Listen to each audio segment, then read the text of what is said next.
السلام علیکم۔ Strategic insights کے ساتھ ڈاکٹر حسان بخاری آپ کی خدمت میں حاضر ہے۔ پچھلی ایپیسوڈ میں ہم نے یہ ڈسکس کیا تھا کہ کشمیر اور فلسطین کے مسئلے کو ابینڈن کرنا پاکستان کے لیے نہ صرف آئیڈیالوجیکل بلکہ نیشنل سوئسائڈ ہوگا۔ اس سلسلے میں آج بھی یہیں سے آغاز کلام کریں گے۔ بیسیکلی آج ہم جس چیز کو ڈسکس کریں گے وہ یہ ہے کہ پھر پاکستان کی کشمیر پالیسی ہونی کیا چاہیے۔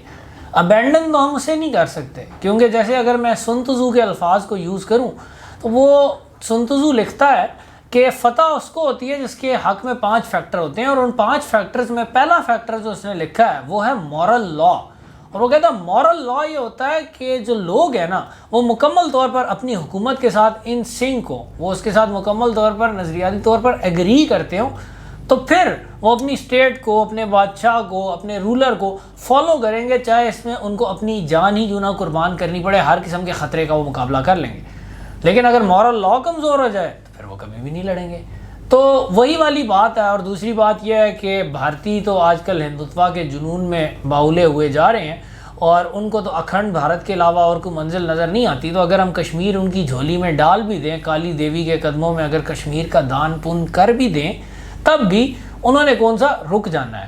تو ہمارے لیے کشمیر پالیسی میں صرف یہی ایک اہم بات ہے کہ اب ہمارے سامنے یہ سچویشن تو آ گئی، جب سے پاکستان بنا ہے بھارت کا مقصد یہی رہا کہ اس ملک کو انڈو کیا جائے، ہم نے اس کو اس چیز سے روکنا ہے۔ کشمیر پالیسی بھی ہمیشہ ہماری اسی براڈ پالیسی کے اندر ہے کہ پاکستان کی سیکیورٹی کے ساتھ ہی کشمیر پالیسی جڑی ہوئی ہے۔ اگر ہم اپنی کشمیر پالیسی کو کامیابی سے چلاتے ہیں تو ہمارا چانس ہے کہ ہم اپنی سلامتی کو بھی مضبوط کر لیں گے، اور اوبویسلی کشمیر نظریاتی طور پر اور ہر طریقے سے جو تقسیم کے پرنسپلز بھی تھے تقسیم ہند کے، اس کے مطابق پاکستان کا حصہ ہی بنتا ہے۔ اب آتے ہیں پوائنٹ کی طرف جو کہ آج ہم ڈسکس کریں گے کہ پاکستان کی کشمیر کے بارے میں پالیسی ہونی کیا چاہیے۔ اب یہاں پر ولاڈیمیر لینن کے ایک جو ہے وہ کول سے آغاز کروں گا۔ ولاڈیمیر لینن صاحب نے اپنی ایک pamphlet what is to be done میں لکھا تھا کہ subservience to spontaneity must be shunned so that success can be secured in stellar schemes۔ کہ اگر آپ کی کوئی بڑی اسکیم ہے، کوئی بڑے ادارے ہیں، تو پھر آپ اسپونٹینیٹی نہیں کر سکتے، آپ اسپونٹینیس نہیں ہو سکتے کہ ایک وقت آپ کو کوئی خیال آ گیا آپ فوراً اس کے پیچھے چل پڑے، پھر دوسرے کے پیچھے چل پڑے۔ نہیں، اگر آپ نے بڑی اسکیم کے اوپر آپریٹ کرنا ہے تو آپ کے پاس بڑے پلان ہونے چاہیے، اور وہ بڑے کولڈ کیلکولیٹنگ طریقے سے ہونے چاہیے۔ یہ نہیں کہ جذبات کی رو میں بہ گئے اور اچانک ہی شروع ہو گئے اور پھر کئی سال سوئے پڑے رہے، پھر اچانک ہی جاگ آ گئی۔ انفارچونیٹلی پاکستان کشمیر کے بارے میں مسلسل یہی کچھ کرتا رہا ہے۔ پہلے اقوام متحدہ کا دروازہ کھٹکھٹاتے رہے جبکہ سب کو پتہ چل گیا کہ وہاں کچھ نہیں ملنا، پوری 50s کی دہائی، آدھی 60s کی دہائی کچھ نہیں گیا، پھر اچانک 1965 میں جاگ آ گئی، بس ابھی کرنا ہے، فوراً کرنا ہے، ابھی اسی وقت کرنا ہے۔ اور اس وقت ایک انتہائی half cooked operation Gibraltar launch کر دیا گیا جو کہ کامیابی سے ہمکنار نہ ہو سکا۔ پھر دوبارہ سو گئے، پھر سوئے رہے، پھر اچانک جو ہے انڈیا نے سیاچن کر دیا تو سوئے ہوئے پکڑے گئے، پھر اس کے بعد اس کے 15 سال پھر سوئے رہے، پھر 15 سال بعد یاد آیا تو اچانک کارگل کر دیا جو کہ انتہائی ال پلانڈ اور ال کنسیوڈ وینچر تھا، جس پہ ایون شجاع نواز اپنی کتاب میں لکھتے ہیں کہ پراپر سٹاف ورک بھی نہیں کیا گیا تھا۔ اور اس طرح we have always been subservient to spontaneity, جس چیز سے ولاڈیمیر لینن صاحب نے منع کیا تھا ہم وہی کرتے رہے، اور انہوں نے یہ بات لکھی تھی کہ جو بھی یہ کریں گے وہ ناکام ہوں گے، تو ہم لوگ بھی ناکام ہی ہوتے رہے۔ تو ہمیں اگر اب اپنی کشمیر پالیسی ابھی بھی ایون جو ہے وہ بہت زیادہ وقت ہاتھ سے نہیں گیا، ایون ناؤ ہم اپنی اسٹریٹجی کو اور اپنے زاویہ نگاہ کو ٹھیک کر سکتے ہیں، تو ہمیں ایک کول کیلکولیٹنگ اپروچ چاہیے، ایک سسٹینیبل اپروچ چاہیے، ایک بہت زیادہ ہارڈلی ورکڈ آؤٹ اپروچ چاہیے، بجائے اس کے کہ وقتی ابال آ جائے۔ جیسے ابھی بڑے عرصے سے سوئے ہوئے ہیں اور جیو اکنامکس کی باتیں ہو رہی ہیں، مجھے ڈر لگتا ہے کہ 3-4 سال بعد کسی نیپولین کو اچانک پھر جاگ آ جائے اور وہ کوئی اور مس ایڈونچر لے لے۔ تو نہیں، برائے مہربانی اس کی بجائے we need to learn from the best. ہم نے ان سے سیکھنا ہے جنہوں نے اس چیز کو اچھے طریقے سے کیا بھی، اور اس کے بعد ان سیکھے ہوئے لیسنس کو اپلائی کرنا ہے اپنی سچویشن پر۔ اور ایک بڑے اچھی ہمیں ٹیچنگ مل سکتی ہے ویتنامیز کی ایگزامپل سے۔ شمالی اور جنوبی ویتنام کو امریکیوں نے جبری طور پر جدا کیا، جبکہ جنوبی ویتنام میں شمالی ویتنام کے لیڈر ہو چی مین اور ان کی پارٹی کی بہت زیادہ مقبولیت تھی۔ تو شمالی ویتنام والوں نے کیا کیا، اقوام متحدہ کے چکر کاٹتے رہے، بالکل کاٹتے رہے، لیکن ساتھ ہی ساتھ انہوں نے دوسری تیاری بھی جاری رکھی۔ انہوں نے کہا کہ ہمیں پتہ ہے کہ اقوام متحدہ ہمیں حق اس طرح نہیں دلائے گی، حق چھیننا پڑتا ہے لٹیروں سے جھپٹ کر. تو اس مقصد کے لیے پھر انہوں نے ایک کنونشنل اور ان کنونشنل وار ہر چیز کی تیاری بھی کی، اور اس کے بعد 20 سال تک وہ مسلسل ایک سسٹینیبل جد و جہد میں لگے رہے، اور بڑے بڑے سیٹ بیکس کو بھی انہوں نے اپنی پرسسٹنس سے اپنی وکٹریز بنا لیا، جیسے کہ 1968 کا ٹیٹ آفینسو تھا، اور آخرکار وہ کامیاب ہوئے.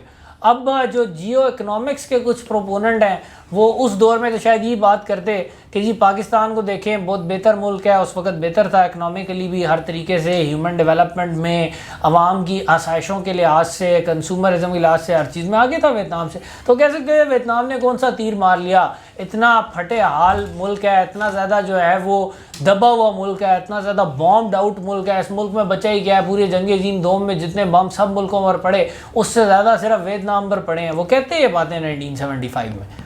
آج دیکھیے پھر ویتنام پاکستان سے آگے، ہر انڈیکیٹر میں آگے، اکانومی میں بھی آگے، سیکیورٹی کے لحاظ سے بھی آگے.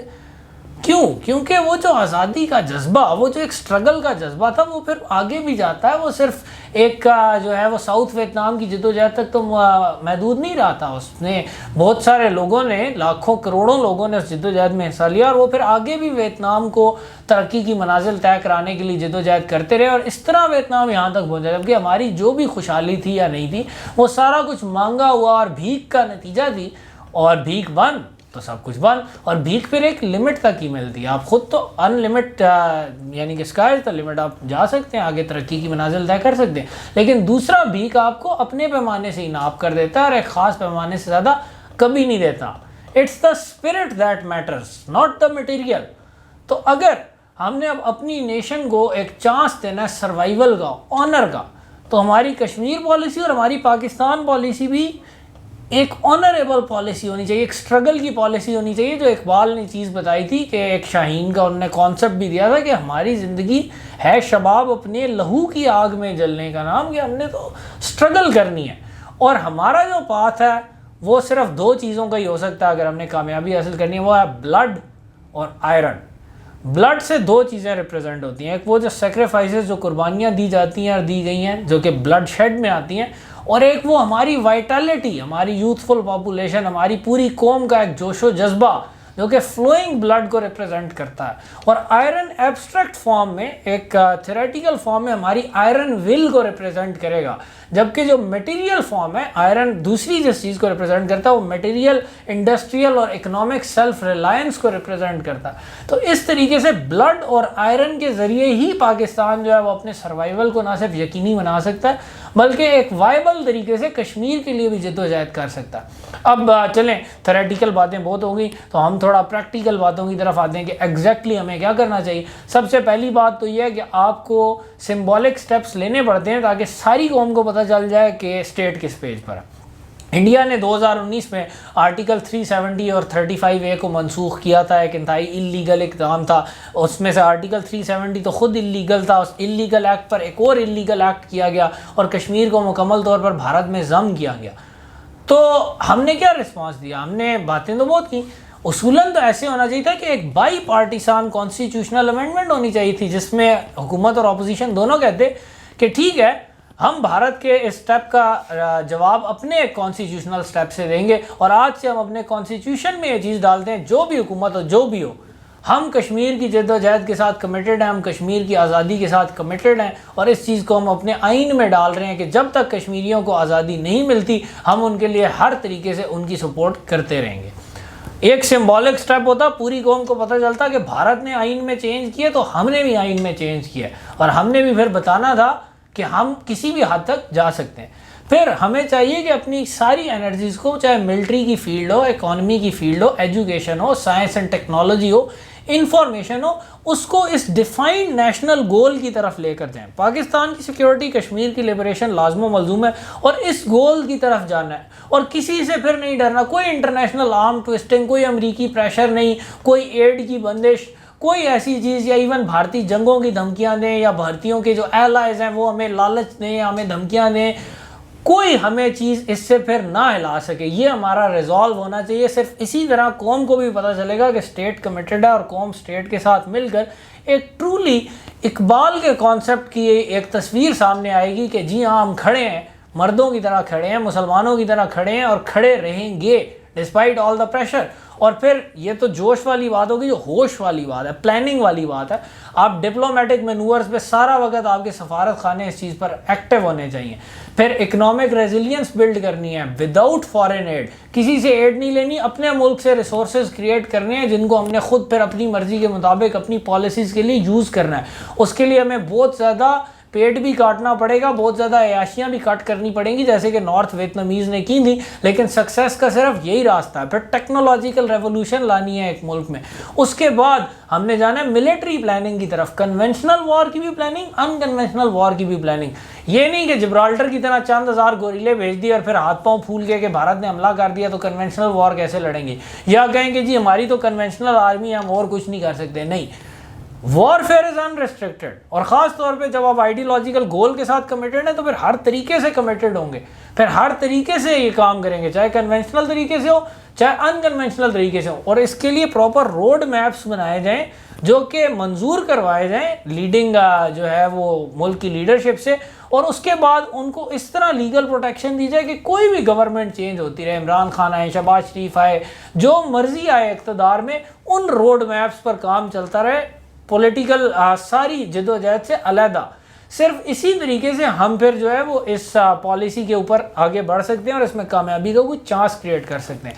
جو پہلا سٹیپ ہوگا وہ تو یہ ہوگا کہ ہم نے اپنی اور کشمیری دونوں جو لوگ ہیں، کشمیری لوگ ہیں، پاکستانی لوگ ہیں، ان کو تیار کرنا ہے اس لمبی جدوجہد کے لیے، انٹلیکچولی تیار کرنا ہے، ایجوکیشنلی تیار کرنا ہے. پھر ان کی فزیکل انپٹ ہونی چاہیے جس کے ذریعے جو ہے وہ تنظیم سازی ملکی لیول پر کی جائے اور اس کے ذریعے پھر لوگوں کو ٹریننگ بھی دی جائے، ایون ٹیکنیکل ٹریننگ اور ملٹری ٹریننگ بھی اس کے اندر شامل کی جائے کہ کچھ سالوں بعد نہ صرف آپ کے لڑکے لڑکیاں آئیڈیالوجیکلی کمیٹڈ ہوں بلکہ ان کے ہاتھ میں ایک سکل بھی ہو اور ان کے سامنے ایک روڈ میپ ہو کہ اس سکل کو انہوں نے اس نیشنل گول کو سرو کرنے کے لیے کس طرح یوز کرنا ہے اور کس آرگنائزیشن کی امبریلا کے انڈر کام کر کے یوز کرنا ہے. پھر جو ہماری ایک نیشنل آرمی ہے وہ ایک نئی نیشنل آرمی کی ضرورت ہوگی. میں نہیں کہہ رہا کہ پاک فوج یعنی خدا نہ خواستہ اس کو ڈسمینٹل کیا، لیکن ایک نئی پاک فوج جو کولونیل جو پاسٹ ہے اس سے مکمل طور پر ڈیورسڈ ہو اور پاکستان کی آئیڈیالوجی میں مکمل طور پر روٹڈ ہو، جس کا جو ہے وہ سجدہ امریکہ کی ڈائریکشن میں بالکل بھی مت ہوتا ہو،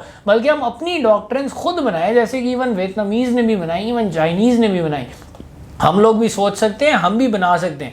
ویتنامیوں نے پیپلز وار کے اصول کے تحت کامیابی حاصل کی، ان کی بڑی اسٹرانگ کنونشنل آرمی تھی لیکن ساتھ ساتھ ان کی پوری قوم بھی تیار تھی اور ریڈی تھی کمٹ ہونے کے لیے، اور کمٹ کی گئی پھر جنگ میں. اور جنگ میں صرف بندوق نہیں اٹھانی ہوتی، لاجسٹکس ہوتی ہیں، سپورٹ ہوتی ہے، میڈیکل سپورٹ ہوتی ہے، ہر چیز کے بندے انہوں نے اپنی قوم سے نکالے، آرگنائز کیے، ریڈی کیے، کمٹ کیے اور پھر فتح حاصل کی. تو اس طرح قوم اور فوج کا ایک انیکسٹریکیبل لنک بنتا ہے. وہ ٹرین بھی سارے ہوتے ہیں، وہ سارے ان سختیوں کو بھی جھیلتے ہیں، اس کے بعد ایک بانڈ بنتا ہے اور اس کے بعد ایک آرگنائزیشن بنتی ہے اور پھر وہ آرگنائزیشن آپ کو فتح کی طرف جو ہے وہ راستہ دکھاتی ہے. اور اینڈ پہ یہ کہوں گا کہ اگر آپ یہ پالیسی پھر اٹھاتے ہیں there can be no going back، پھر پیچھے نہیں جا سکتے.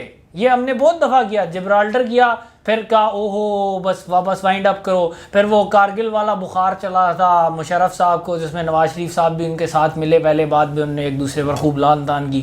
پہلے بخار چڑھا، پھر تھوڑا سا کمٹ کیا، پھر فوراً بھاگنے کی طرف آ گئے. نہیں، یا ہم ہاریں گے تو ٹیپو سلطان کی طرح ہاریں گے، یا ہم جیتیں گے تو غوری کی طرح جیتیں گے. بیچ والا راستہ نہیں ہے، منافق کا راستہ اختیار کرنے والے ہمیشہ دونوں طرف سے مار کھاتے ہیں اور ذلت ہی اٹھاتے ہیں. There will be no going back after this اگر ہم اس پر کمٹ کرتے ہیں. تو یہ ایک ہمارا نیشنل ریزولو جب بنے گا، جب ساری کشتیاں واقعی جلائی جائیں گی، جب واقعی آپ ایک جبرالٹر کریں گے اصلی طارق بن زیاد والے جبرالٹر کی طرح، پھر آپ کی سکسیس کا چانس ہے. اور اگر نہ بھی ملے تو ایٹ لیسٹ آپ کو ڈیفیٹ ود آنر مل جائے گی، جو کہ اس کیس میں اگر منافقت میں ہی پڑے رہے تو ڈیفیٹ تو یقینی ہے اور آنر کا نہ ملنا بھی یقینی ہے. جب بھی بھیک مانگیں گے نا تو آگے پھر غلامی ہے، جب بھی بزدلی دکھائیں گے تو آگے شکست ہے، جب بھی فیتھ لیسنس دکھائیں گے، ایمان کی کمی دکھائیں گے تو آگے پھر غداری ہے. جبکہ دوسری طرف اگر سیلف بلیف رکھیں گے، اپنے اندر یقین رکھیں گے تو پھر آزادی کی طرف جائیں گے. اگر پرسسٹنس دکھائیں گے، مسلسل کنسسٹنسی دکھائیں گے، سسٹینیبلٹی دکھائیں گے تو پھر آپ انونسیبل ہو جائیں گے، پھر نہیں ہاریں گے. اور ہمیشہ صبر، پیشنس، صبر ہی فتح سے پہلے آتا ہے، ہمیشہ صبر ہی فتح دلاتا ہے. جیسے کہ قرآن میں سورہ البقرہ کی 155ویں آیت میں بھی ہے کہ ہم آپ کو ضرور آزمائیں گے، ضرور آزمائیں گے، بھوک سے، خوف سے، جانوں مالوں ثمرات کے نقصان سے، لیکن خوشخبری سنا دیجئے ان لوگوں کو جو کہ صبر کرتے ہیں، کیونکہ صبر کے بعد ہی فتح کی خوشخبری ملتی ہے. ڈاکٹر حسان بخاری کو اجازت دیجیے. اللہ حافظ.